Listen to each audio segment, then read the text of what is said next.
Halos 100 na mga residente ng barangay Tandang Sora sa bayan ng Esperanza, Agusan del Sur ang isinugod kagabi sa ospital dahil sa matinding pananakit ng tiyan at pagsusuka matapos umanong kainin ang laman ng food pack na bigay ng Philippine Red Cross kahapon, February 19.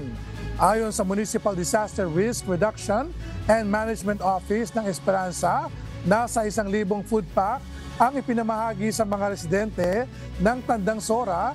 Ang laman ng food pack, kanin, itlog at atay ng manok. Matapos ang pamamahagi nito na umano sila nakatanggap ng sunod-sunod na report tungkol sa food poisoning. Pakinggan natin ang pahayag ni Municipal Disaster Risk and Reduction Management Officer Daniel Ahok. So everyday ang programa sa Red Cross naghatag sila og 1,000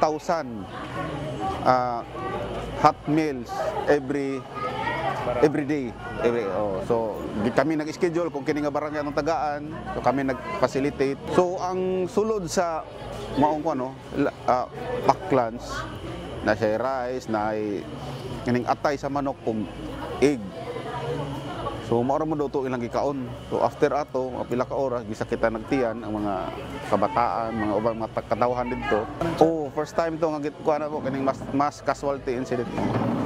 Food poisoning. Sa ngayon ay nagpapagaling pa ang ilan sa mga pasyente sa Esperanza Medicare Community Hospital. Subalit under observation pa ang mga ito, kabilang ang 8 buwang gulang na sanggol na nadamay sa nangyaring insidente. Wala namang naiulat na namatay dahil sa pangyayari. Wala pang pahayag ang Philippine Red Cross patungkol dito at patuloy rin kinukumpirma ng mga otoridad ang sanhi ng nangyaring food poisoning sa lugar.